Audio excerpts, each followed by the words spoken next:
السلام علیکم۔ پہلا پیار پارٹ 5۔ میں رات ہونے کا انتظار کر رہی تھی کہ رات کے 2 بجے تو میں بلال کے کمرے میں جاؤں، اور بالآخر رات کے 2 بج گئے۔ اب میں اٹھی، تھوڑی تیار ہوئی، میک اپ وغیرہ کیا اور نیچے پنک کلر کے کپڑے پہن کر بلال کے کمرے کی طرف چلی گئی۔ جیسے ہی میں بلال کے کمرے کے قریب آئی تو اندر سے ہلکی سرگوشی کی آواز آ رہی تھی۔ میں یہ سمجھی کہ آج بھی شاید بلال شمع کے ساتھ لگا ہوا ہے۔ پھر میں نے کان لگا کر آواز سنی تو میرے پیروں تلے سے زمین نکل گئی، کیونکہ یہ آواز شمع کی نہیں بلکہ کسی اور کی تھی۔ میں نے کہا، یہ کون ہو سکتی ہے جو شمع اور میرے علاوہ بلال سے مل رہی ہیں؟ پھر میں نے پچھلی دفعہ کی طرح کھڑکی کی طرف چلی گئی تاکہ اندر دیکھ سکوں کہ کون ایسی لڑکی ہے جو بلال کے ساتھ سکون حاصل کر رہی تھی۔ پھر میں جیسے ہی کھڑکی کے پاس گئی تو کھڑکی بند تھی، مگر کھڑکی کیونکہ باہر کھلتی تھی، میں نے کھڑکی کو پکڑ کر ہلکا سا کھولا اور پھر ایک آنکھ سے اندر دیکھا تو میں یہ دیکھ کر حیران ہو گئی، کیونکہ اندر کوئی اور نہیں بلکہ میری امی تھی، جو بلال کو کہہ رہی تھی کہ بلال تھوڑا زور سے کرو اور اپنی سپیڈ بڑھا دو۔ میرے شوہر تو بالکل ہی نکمے ہیں، ان کو بالکل بھی میرا خیال نہیں ہے اور آتے ہی سو جاتے ہیں۔ وہ تو اچھا ہوا کہ تم مجھے مل گئے، اور جب بھی مجھے طلب ہوتی ہے تو میں تمہارے پاس آ جاتی ہوں اور تم میری بھوک مٹا دیتے ہو۔ آج میں چاہتی ہوں کہ صبح تک میں تمہارے ساتھ رہوں۔ میں یہ باتیں سن رہی تھی اور بڑی حیران ہو رہی تھی کہ امی یہ کیا کر رہی تھی؟ میرے ابو کو دھوکہ دے رہی تھی؟ امی سے زیادہ حیرانگی مجھے بلال پر ہوئی، جس نے پہلے تو مجھ سے شمع کی بات چھپائی اور اب میری امی کی بات چھپائی۔ مجھے تو 2 راتیں ہوئی تھی بلال سے ملتے ہوئے، مگر یہ امی اور شمع کا چکر پتہ نہیں کب سے چل رہا تھا، اور بلال نے بتایا تھا کہ شمع پچھلے 2 سالوں سے مجھ سے مل رہی ہیں، لیکن میری امی کب سے مل رہی تھی یہ مجھے معلوم کرنا تھا۔ خیر، میں کھڑکی کے پاس کھڑا سارا منظر دیکھتی رہی کہ کس طرح بلال امی کو سکون پہنچا رہا تھا، اور بالآخر ایک گیم بلال اور امی کی ختم ہو چکی تھی۔ اب دونوں ایسے پڑے ہوئے تھے جیسے بے ہوش ہو گئے ہوں۔ میں صرف سانس لے رہی تھی، نہ باتیں کر رہے تھے اور نہ ہی کوئی ہاتھ ہلا رہے تھے۔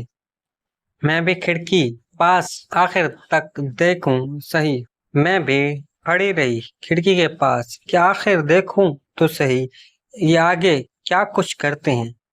تقریباً 30 منٹ ایسے ہی گزر گئے۔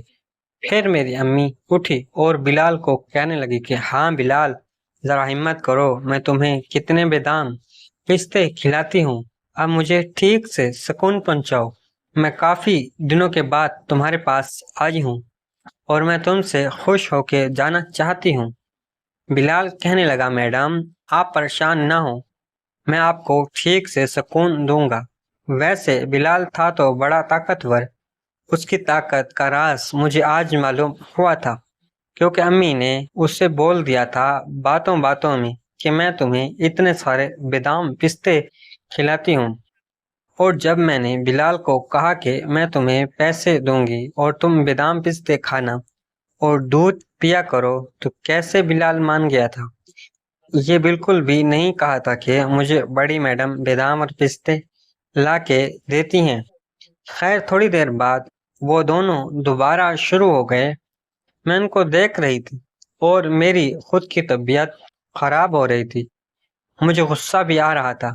میں یہ سوچ رہی تھی کہ میں کیسے اپنی ماں کی موجودگی میں بلال کے ساتھ سکون حاصل کر سکتی ہوں۔ وہ دونوں لگے ہوئے تھے اور میں اپنے کمرے میں واپس آ گئی۔ اب مجھے بالکل بھی چین نہیں آ رہا تھا۔ پھر میں واش روم میں چلی گئی اور ہاتھ سے اپنے آپ کو سکون پہنچایا اور شاور لے کر بیڈ پہ آ کر سو گئی۔ صبح جمعہ کا دن تھا، میں خود ہی ٹائم پر اٹھ گئی، تیار ہو کے ناشتے کی ٹیبل پہ آئی، ناشتہ کیا اور امی کو خدا حافظ بول کر گیٹ کے باہر گاڑی کے پاس آئی۔ تو روزانہ کی طرح بلال تیار ہو کے گاڑی صاف کر کے گاڑی کے پاس کھڑا تھا۔ میں جیسے گاڑی کے پاس گئی تو وہ مجھے سلام کرنے لگا۔ میں نے سلام کا جواب دیا اور گاڑی میں بیٹھ گئی۔ آج میں بلال سے بالکل بھی بات نہیں کر رہی تھی۔ کچھ دیر تو بلال چپ رہا، پھر مجھے کہنے لگا کہ کیا ہوا صبا، آپ مجھ سے بات کیوں نہیں کر رہی؟ میں نے کہا بلال تم بہت جھوٹے ہو، تم نے مجھ سے بہت زیادہ جھوٹ بولے ہیں، اب تم سے بات کرنا مجھے بالکل بھی اچھا نہیں لگ رہا۔ بلال کہنے لگا صبا یار، میں نے تم سے کون سا جھوٹ بولا ہے؟ وہ شمع کا جھوٹ بولا تھا، بس وہ میں آپ کو نہیں بتانا چاہ رہا تھا، اس لیے کہ آپ کا دل نہ ٹوٹ جائے، آپ کی خاطر میں نے آپ کو نہیں بتایا تھا۔ میں نے کہا اچھا، شمع کے علاوہ تو کسی کے ساتھ تمہارا کوئی چکر نہیں ہے نا؟ سچ سچ بتانا۔ جیسے ہی میں نے یہ کہا تو بلال ایک دم خاموش ہو گیا۔ میں نے کہا بولو کیا ہوا، تم خاموش کیوں ہو گئے؟ اب شاید بلال کو شک پڑ رہا تھا، میں نے جس طرح شمع اور اس کو دیکھ لیا تھا، اس کو اپنی امی کے ساتھ ہی دیکھ نہ لیا ہو، اس لیے وہ شاید خاموش تھا۔ پھر کہنے لگا کہ ایک بات کہوں تو کیا آپ یقین کریں گی؟ میں نے کہا ہاں میں یقین کر لوں گی، کہو کیا بات ہے؟ بلال کہنے لگا کہ میں جب سے آپ لوگوں کے ہاں ملازم پر آیا ہوں، پہلی رات کو ہی آپ کی امی سے، میرا مطلب ہے بڑی میڈم سے، میرے کمرے میں آ گئی تھی اور مجھے کہا کہ میں تمہیں ایکسٹرا پیسے دوں گی، بس مجھے بھی خوش کرتے رہنا۔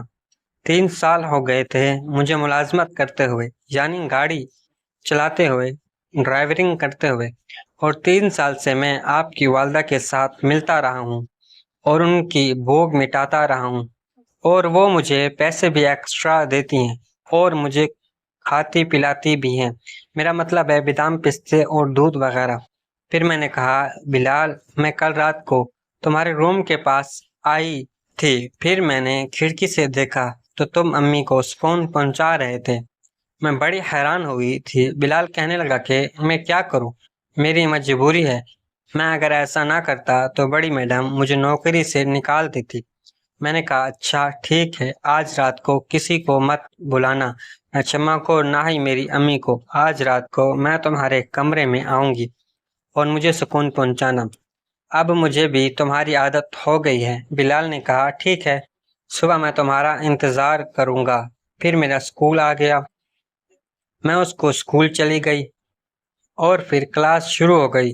میری کافی کلاس میں لڑکیاں پڑھتی تھیں، میرے ساتھ جو اپنے بوائے فرینڈ کے بارے میں بتاتی تھی کہ وہ ان کے ساتھ کیا کچھ کرتے ہیں، لیکن میں ان کو یہ کہتی تھی کہ میرا کوئی بوائے فرینڈ نہیں ہے، اور میں بلال کے بارے میں بتانا بھی نہیں چاہتی تھی کیونکہ وہ ساری امیر تھی اور میرا مذاق اڑاتی تھی کہ ایک ڈرائیور کے ساتھ تم اس طرح کرتی ہو، تمہیں شرم نہیں آتی؟ تو میں ان کے سامنے شرمندہ ہو جاتی، اس لیے میں خاموش رہتی تھی۔ اور پھر بالآخر 12 بج گئے اور ہماری چھٹی کا وقت ہو گیا۔ میں بیگ سمیٹ کے جیسے ہی گیٹ سے باہر آئی تو بلال باہر موجود تھا۔ میں گاڑی میں بیٹھی اور سیدھا ہم لوگ گھر آ گئے۔ اب میں فریش ہو کے کھانا کھا کر اپنے روم میں سو گئی۔ شام میں اٹھی، شمع نے چائے بنائی ہوئی تھی، میں نے چائے پی اور پھر بکیں لے کر پڑھائی کرنے لگی، اور پھر بالآخر رات ہو گئی۔ ابو بھی گھر آ چکے تھے، امی نے بیٹھ کر کھانا کھایا اور پھر سب لوگ اپنے اپنے کمرے میں جا کر سونے چلے گئے، اور میں بھی رات کے 2 بجنے کا انتظار کرنے لگی۔ جیسے ہی رات کے 2 بجے تو میں تیار ہوئی، میک اپ وغیرہ کیا اور وہ ٹیبلٹ اٹھا کر بلال کے دروازے پر پہنچی۔